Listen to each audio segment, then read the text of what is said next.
Cabinet has approved the gazetting, and indeed the President has assented to it.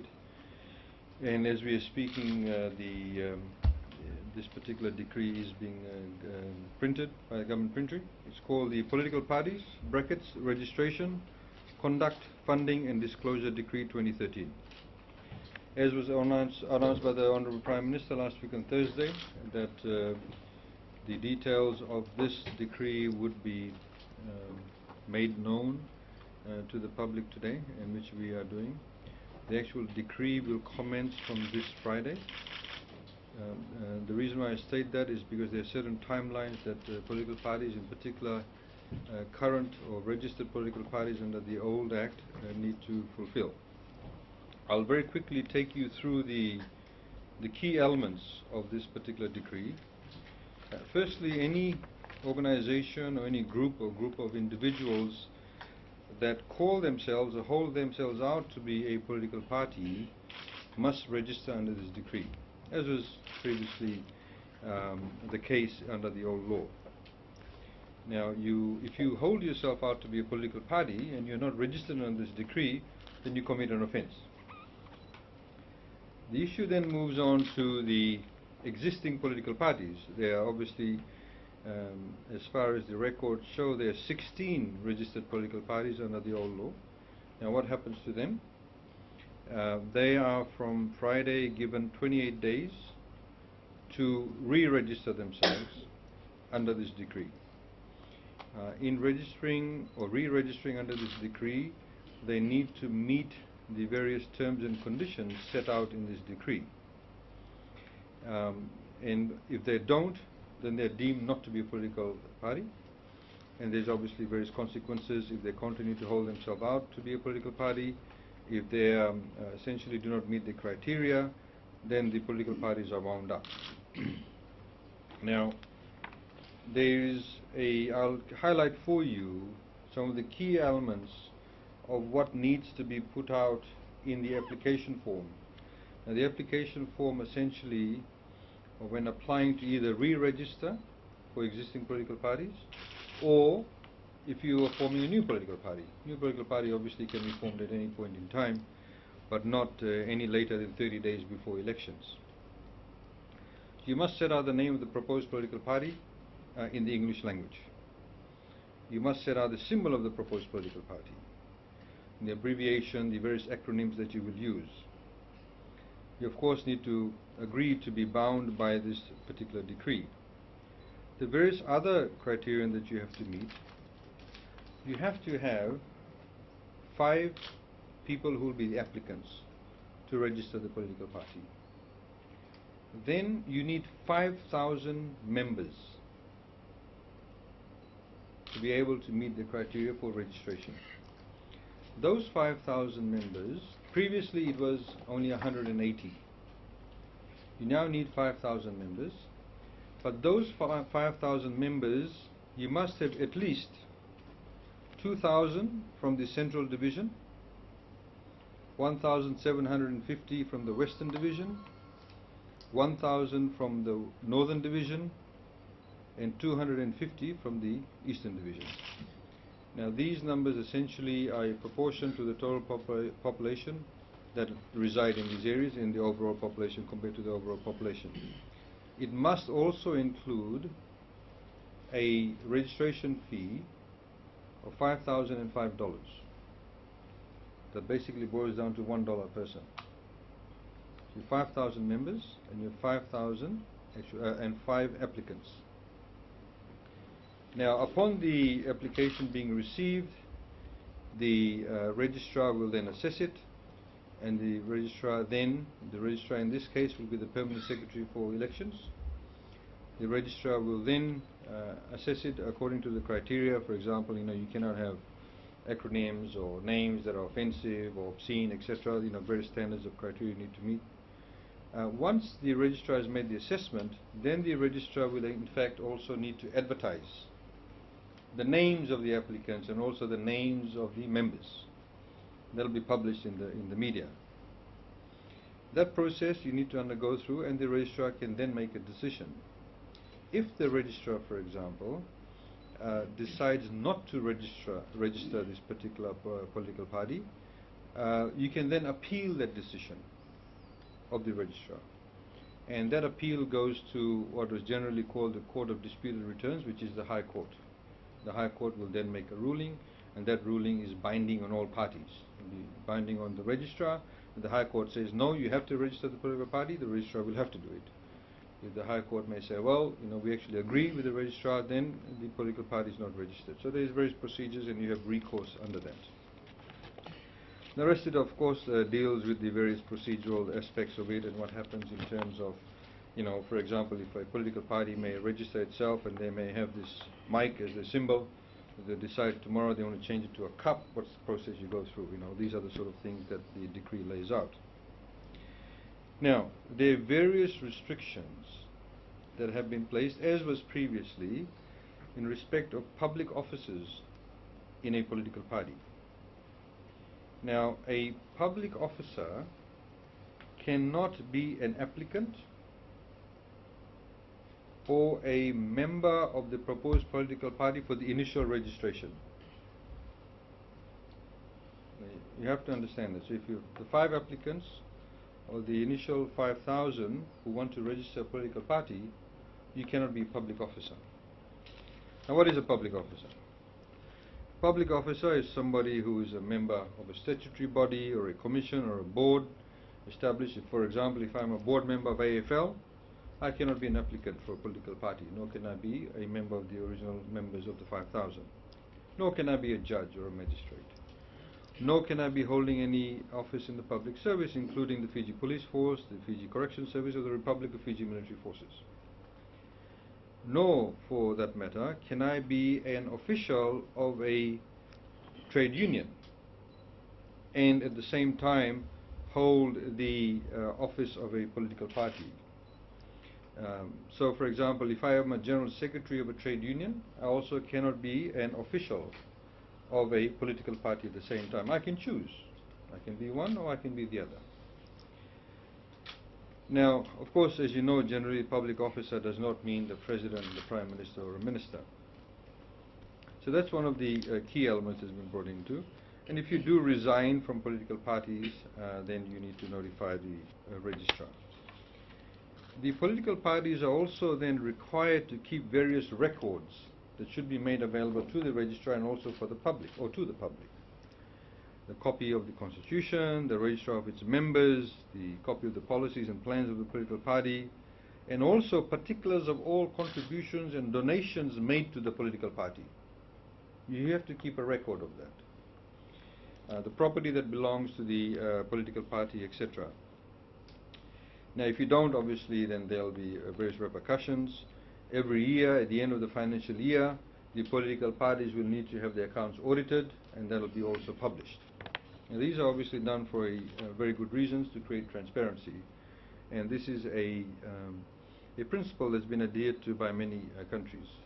Now, the gist of this decree, the 3 key sources of the terms of the provision in this decree. One is, of course, the existing law that was in the previous act. The Kenyan model, we've looked at the Kenyan model. We've also looked at New South Wales, which has recently brought about some changes to their, for example, political party donations, etc. And we've also looked at inspiration from the Canadian model. Now, let me turn to the funding and accounts of political parties more specifically. The source of funds for a political party shall only be from A. Membership fees, voluntary contributions, donations, bequests and grants from a lawful source, but not being from a foreign government, intergovernmental or non-governmental organization, and it shall be from the proceeds of any investment project or undertaking in which the political party has an interest. So a political party, for example, may have a business and it can get funds from that, which is fine. You, of course, need to disclose where have you got your funds from to the registrar. Now, this will also apply to independent candidates, because we also recognize the fact that independent candidates may stand for elections. They need to also make those declarations and adhere to the law. Now, the amount of money that you can contribute as an individual to the political party cannot exceed $10,000 in any 1 year. So if Vijay Narayan tomorrow decides to give a donation to a political party X, he cannot give more than $10,000. If the political party accepts it, it's an offense. If he gives it, it's an offense. Under this law also, you cannot allow any companies to donate funds.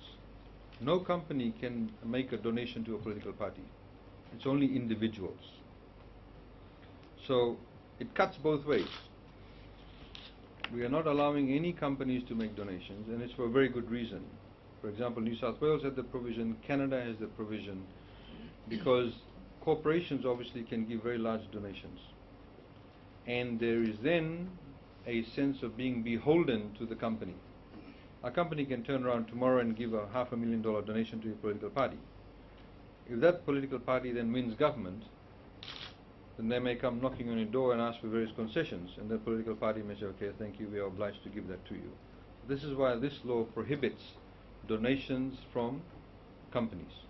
Individuals can give, but only up to $10,000, but not companies. It also disallows any other entity. For example, a trade union movement cannot go and give donation to a political party. Now this law was also brought about in New South Wales early last year, because ultimately, if you are a member of a trade union, you may pay a subscription to being a member of the trade union organization. You are not giving them money for that money to be used for a political party. This is why we need to draw the demarcation. Now, it is also unlawful for a company to try and circumvent, because a company may, for example, want to give money to a political party, and they may, for example, use, again using, say, Vijay as an example, they may give him the money and say, can you donate it to political party X? So if the source of funding comes from a company, you're also committing an offense. So we've covered all those areas. It also applies to individuals or who stand as candidates, independent candidates. Now there's also another provision that companies cannot also, for example, as part of their contribution to a political party, provide, for example, various goods and services. So, a company X cannot come to a political party and say, look, when you're traveling and campaigning in the West, we'll pick up all your accommodation costs, or we'll supply you your rental car costs, or by the way, we'll pay for all your television or radio ads for the campaign. So companies are also prohibited from doing that. Just as, and I forgot to mention this, just as, for example, trade unionists or trade union office holders are prohibited from being members also at the same time of political parties. So if I'm a general secretary of a trade union, I cannot be general secretary of a political party. The same way, if I'm the CEO or general secretary of Fiji Employers Federation, I cannot also be a member of a political party. So any office that you hold in any entity will disallow you from holding a political party official position. Of course, the source of funds need to be published, as I mentioned earlier on. Then also, this decree sets out that if any person, whether they are going to stand as an independent or as a candidate for a political party, must also, before elections, if they're going to stand, declare their assets and liabilities. And that must be made known to the public. And that again is to create transparency. They must, for example, give the total assets whether they have in Fiji or abroad or anywhere else in the world. The total income in Fiji, any business connections, any directorships, any business transactions, any gifts they may have received other than what is normally acceptable. And again, we have to have the declaration of these assets and liabilities for political party officials. So if I'm a president of a political party, I need to declare those interests to the registrar also as to what my financial position is. Of course, if you do not provide this, then there are various repercussions under the law. Now, we have also attached two schedules to this decree. One is a code of conduct for political parties. This has been very much heavily borrowed from the Kenyan model, and it sets out a adherence to, for example, respecting and upholding and promoting good governance, integrity, transparency, accountability, not just in the overall national sense, but also within the political parties themselves. We recently heard about various individuals complaining how they were expelled without proper redress, without natural justice, and then they were accepted back into political parties, then they were expelled. So the whole idea is to get rid of those processes. The second stage also sets out what should be some of the key contents in the constitution or the rules of a political party. Now these, for example, must clearly set out what's the eligibility criteria, what's the membership fee, if somebody is going to be expelled, what are the procedures you need to go through. The members of the political party need to have a right to be able to inspect the books of the political party. The whole idea is to create transparency and accountability within the political parties themselves. The third schedule, of course, is the map of Fiji, which sets out the various divisional boundaries. You should get copies of this decree available to you at the latest, I think, by tomorrow afternoon, and you can study that in detail. But what I've highlighted to you today is the key elements of this decree. It essentially sets out the registration process. It sets out the goal to ensure that political parties are truly focused on national issues, to create transparency and accountability within political parties themselves, to put in place a process where we get rid of undue influence of individuals or companies in the political structures, in the political parties, because we've had numerous situations previously where one or two companies tend to have a sway in a political party, in particular after they're elected. So this is again to create transparency. The public obviously have a right to know who are the people that they're electing or who are standing for elections, and where they're coming from, what's the asset base, what's the liability base, and what are the interests, of course.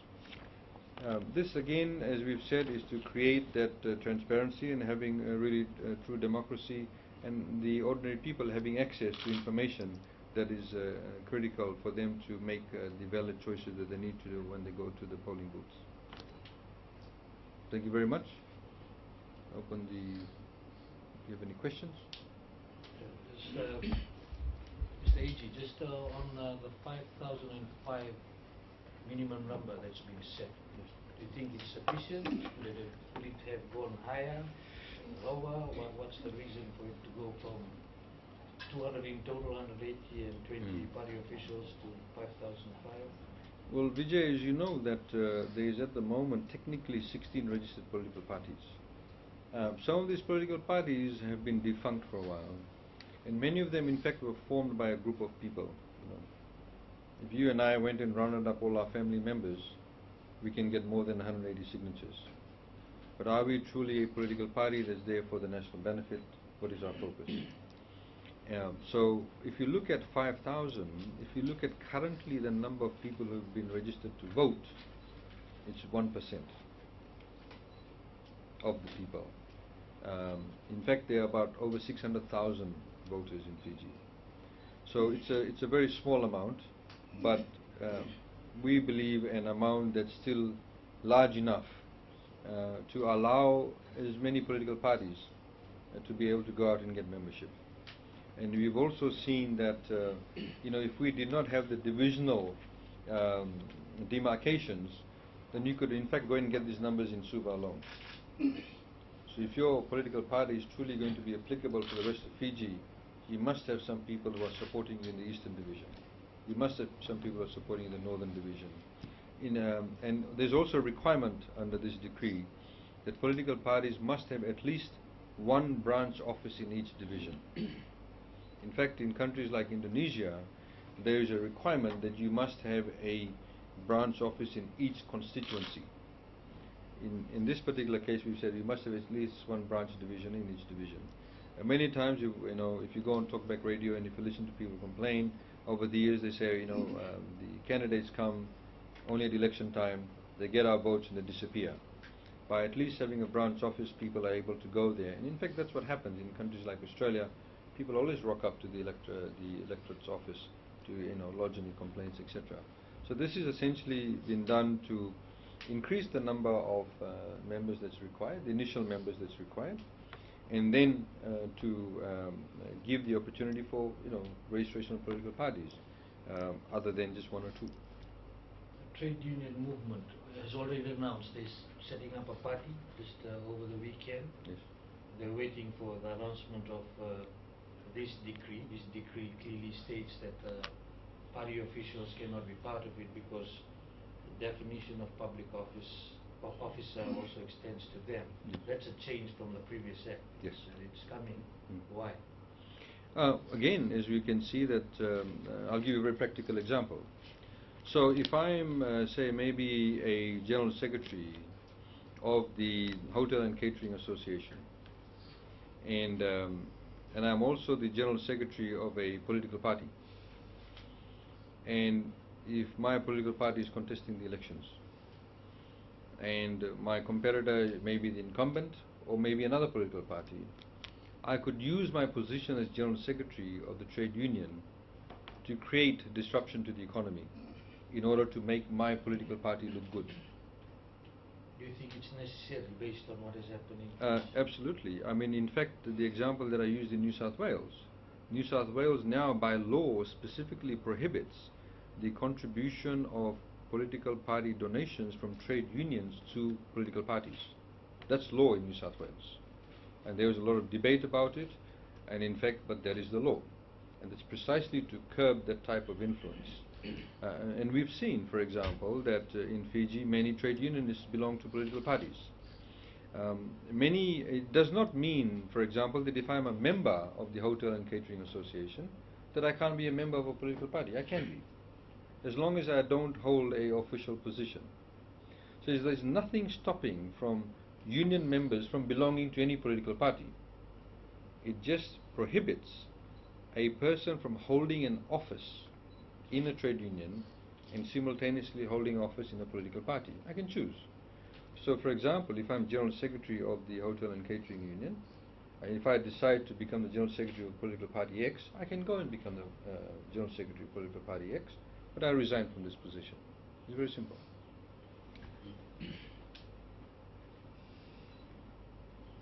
The restrictions on this decree, does it also apply to those former politicians who are accused or have pending court, have a pending court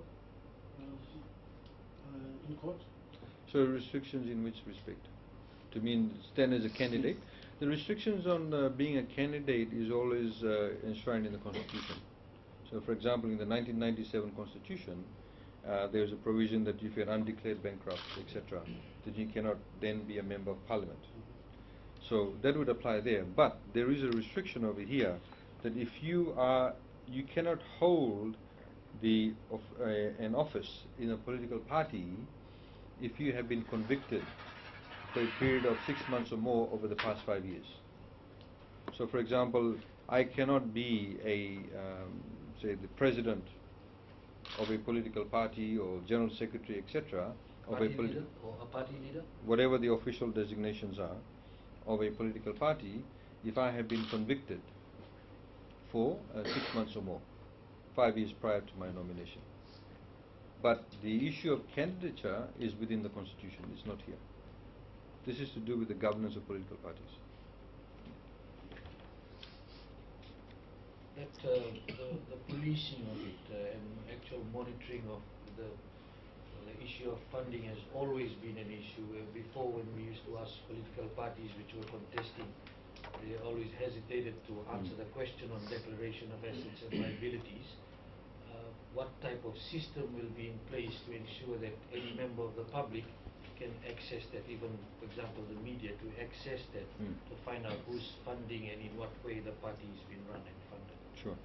Well, now there's a requirement by law, a specific requirement by law, that they have to essentially note all donations, and they have to keep a record of it. At the end of the financial year, which is the end of December, within 3 months they must present an audited account to the registrar. We've also put in a provision here because, as we've noted, unfortunately, Not all auditors do this, they also cook the books. So there's an offense for them too. So any certified auditor, certified by the Fiji Institute of Accountants, can audit the political party funds, and they must present the accounts as they are. And there's a list is available also in respect of the political party donations. The registrar can ask for it, also in respect of the donations. Now over here, we've also allowed the leeway, take into consideration the realities in Fiji, where individuals can give donations. So for example, a political party may be campaigning in Bua, and they're traveling around visiting villages and the rural areas. So a shopkeeper may support political party X. And he may not be able to give cash donation. He may say, look, you're campaigning here, I support you, here's 2 tins of fish. Or 2 cartons of fish, sorry, not 2 tins of fish. 2 cartons of fish to, feed yourselves whilst you're in this area. Now those also need to be recorded, but people can do that. But in no shape or form can a company do that. This decree specifically prohibits any donations by companies, because we have seen the influence of companies in many political parties, and that is critical that we get rid of that influence. And many, again, New South Wales, Australia, Canada has prohibited donations by companies. It also helps to curb the rising cost of political party campaigns. It keeps it in check. And we all know how much it costs to campaign for US presidential elections. It runs into billions of dollars. We obviously may not reach that stage, but we also need to curb that. We need to ensure, for example, now with the advent of television, with radio, with mobile phones, of course, I'm sure many political parties will be texting people during the campaign time. Many people will be using television, they'll be using radio, they'll be using print media. It costs money. Now, if you do not curb the amount of donations people can make, if a political party is well connected with the business community, if a political party is well connected with a particular sector that has lots of money, they can just flood the market or flood the public with their messages. So this is to bring some rationalization, and many countries have done that. In fact, many countries, for example, have a blackout period, and that's something that's we are looking at in terms of considering whether we need to have a blackout period. Some countries, for example, have a blackout period, 3 days before elections. There's no advertising, so people are left alone. They're going to sit with their family, or they sit on their own, and they decide who they're going to vote for, but they're not being bombarded with propaganda. And this is the whole, the basis of this entire law being put in place, is to ensure that we have accountability, with transparency, bring about rationalization. We have accountability in terms of people who donate. We need to know who are the people who give money, and we should get away from undue influence by either companies or various other entities. The schedules you got on the code of conduct. One of the issues also based on history. Parties, when they have their constitution, some of the principles and objectives set out may be targeted towards one ethnic group. Does that address that cannot be done, or there is will disqualify from registry? There is no reference to ethnicity per se, but there is definite reference to non-discrimination. In any case, if you have one person, one vote, one value, you will be doing that to your own detriment. But if a party comes in Yes. with that in their constitution, Yes. and applies for registration, Yes. will that be tackled? Yes, How they need does to that meet tackle? they need to meet the fundamental criteria that's been set out in the code of conduct. So they need to have these specific provisions that talk about discrimination. Now, obviously, if it's in your constitution that you cannot discriminate, obviously the membership cannot be based on discrimination. So the registrar will look at that. The registrar will look at whether your constitution complies. There are various other criteria that the registrar looks at in terms of, for example, whether there is vilification, racial vilification, ethnic vilification, criminal vilification, whatever the case may be. So that meets the criteria.